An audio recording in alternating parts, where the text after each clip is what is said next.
В этом году в городе Вилюйске открылся исторический зал «Вилюйчане. Государственные деятели Якутии». Открытие исторического зала было приурочено к столетию Якутской АССР. Сегодня, дорогие телезрители, мы с вами ознакомимся с деятельностью исторического музея. В 2021 году в администрации Улуса была создана инициативная группа по созданию исторического зала, именно посвященный к столетию якутской автономии. Работа началась именно по составлению концепции зала, и определены были цели и задачи, и далее мы уже отрабатывали с группой по сбору материалов. По оформительской работе с нами очень хорошо отработала рекламная группа «Ректайм», которая работает с нами по истечении многих лет. И за очень короткое время они вместе с нами создали вот такой красивый исторический зал.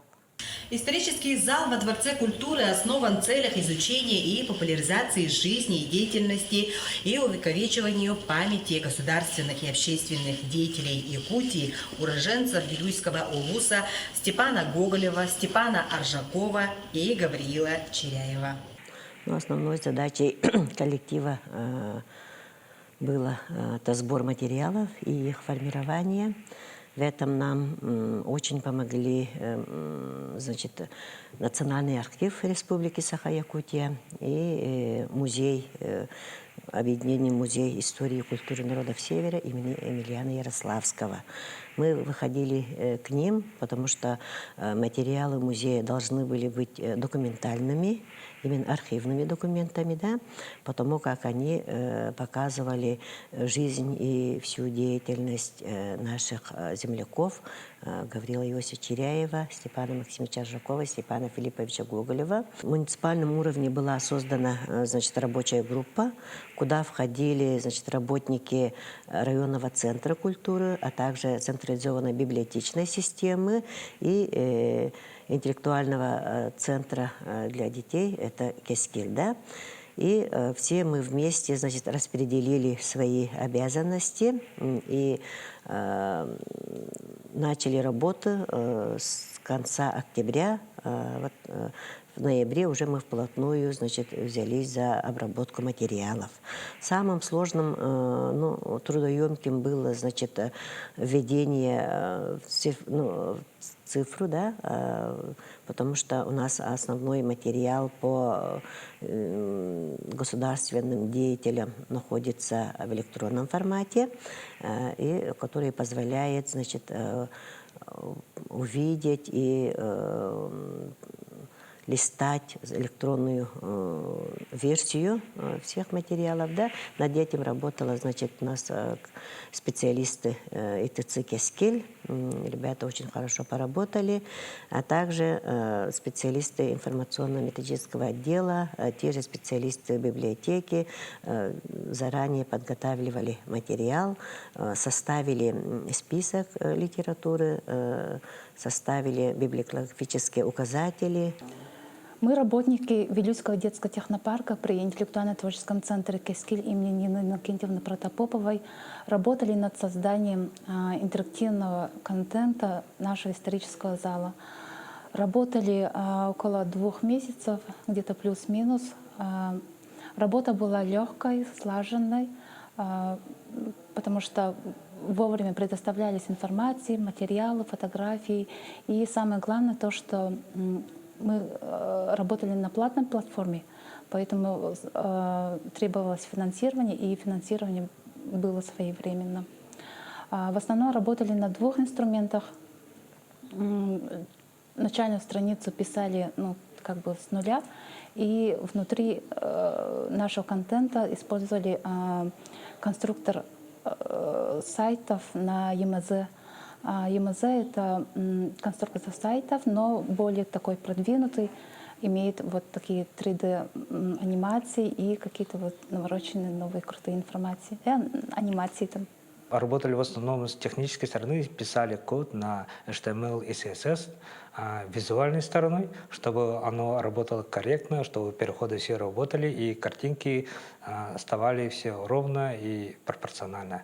И создавали, конечно, для нашего контента разные фоны, некоторые переходы, анимации. Ранее мы создавали разные прототипы сайтов, но только прототипы реализованы, конечно, некоторые не были. Участвовали в пет-хакатоне, там тоже работали, создавали разные прототипы проектов. Поэтому опыт есть, поэтому мы чуть немножко легко сделали. Да. Время было сжатое, конечно, где-то месяц. Мы должны все, планы должны были разработать, должны как-то были успеть это сделать. И до конца года быстро очень, совмещая другие работами, должны были закончить. Немаловажную роль в сборе материалов, значит, осуществили тоже наши муниципальные музеи, да? Это Краеведческий музей имени Петра Хрисантовича Староватова, музей боевой славы, а также музей Гаврила Иосифовича Теряева. Вот.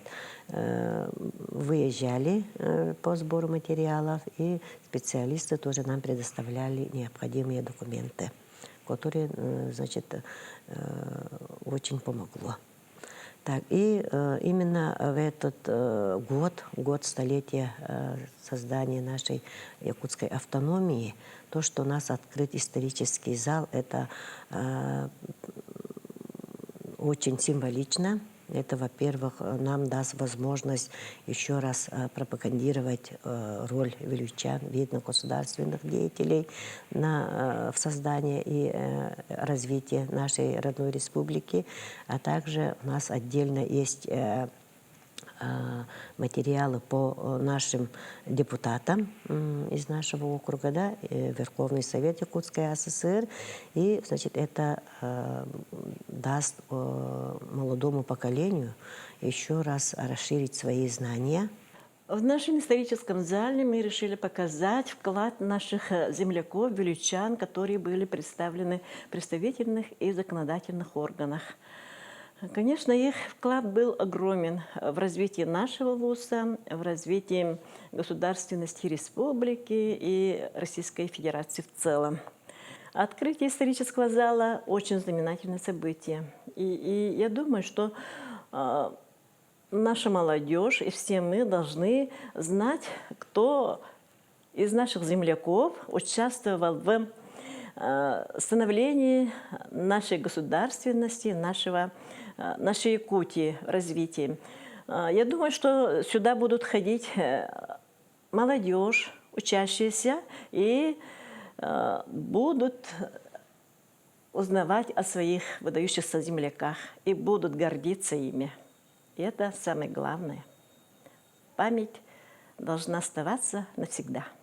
Основной задачей исторического зала является осуществление просветительской, экспозиционно-выставочной, научно-исследовательской деятельности, изучение уникального исторического опыта формирования государственности, хранение музейных экспонатов, посвященных жизни и деятельности государственных деятелей. Ребята, сегодня мы находимся в историческом зале, который у нас называется как? На входе. Посмотрели?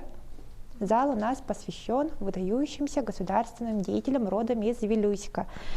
И в этом году мы отмечаем столетие государственности Республики Саха-Якутия, 100 лет Якутской АССР. Слышали про такое событие важное? Да, слышали, да? То есть 100 лет назад у нас образовалась Якутия как отдельное вот такое вот государственное республиканское образование, да? И когда мы начинаем изучать какую-нибудь государственную организацию, конечно, мы всегда начинаем с государственной символики. Вот, несомненно, конечно, этот зал поможет нам в воспитании подрастающего поколения, новые технологии, новая информация, которая ранее была нам тут на месте недоступна, сейчас находится прямо под рукой. Было бы отрадно, если бы каждый ученик, каждый класс со своим учителем, родителем подошел сюда и уделил немножко внимания своего времени на изучение краевой истории. Вот. Тут у нас собраны уникальные данные, фотографии, документы, архивные данные, личные вещи, предоставленные нам, а также обширная библиотека. Деятельность исторического музея связана с изучением и популяризацией истории и развития общественно-политической, социально-экономической жизни Вилюйского улуса. Она должна способствовать пробуждению исторической ответственности, чувства гордости и патриотизма среди подрастающего поколения. Мы сегодня гордимся такими видными государственными деятелями, как Степан Максимович Аржаков, Степан Филиппович Гоголев и Гаврил Иосифович Черяев. Мы гордимся 3 героями Советского Союза. Вот. У нас 6 героев социалистического труда. Первый композитор Якутии Иван Николаевич Жирков, народный учитель Советского Союза Михаил Андреевич Алексеев. Вот. Один из самых известных ученых не только в нашей стране, но и во всем мире, это Иван Лаврентьевич Кондаков, первооткрыватель синтетического каучука. Вот. Это Николай Нифонтович Каратаев. Это Нина Никентьевна Протопопова, которая более 50 лет была главным редактором газеты «Белембол» и «Кескиль». Все они внесли очень большой вклад в развитие нашей республики. И в целях, в первую очередь, патриотического воспитания от молодежи, подрастающего поколения, мы этот год назвали «Годом выдающихся вилюйчан». И первое мероприятие, которое прошло в этом году, это открытие вот этого исторического зала, где вошли все эти наши выдающиеся вилюйчане, и которыми мы по праву гордимся. Вот. Именно отсюда будут многие ребята узнавать о жизни и деятельности этих людей, что они сделали для своей республики, для своей страны и так далее. Поэтому открытие исторического зала является одним из самых таких больших, так скажем, мероприятий вот этого 2022 года.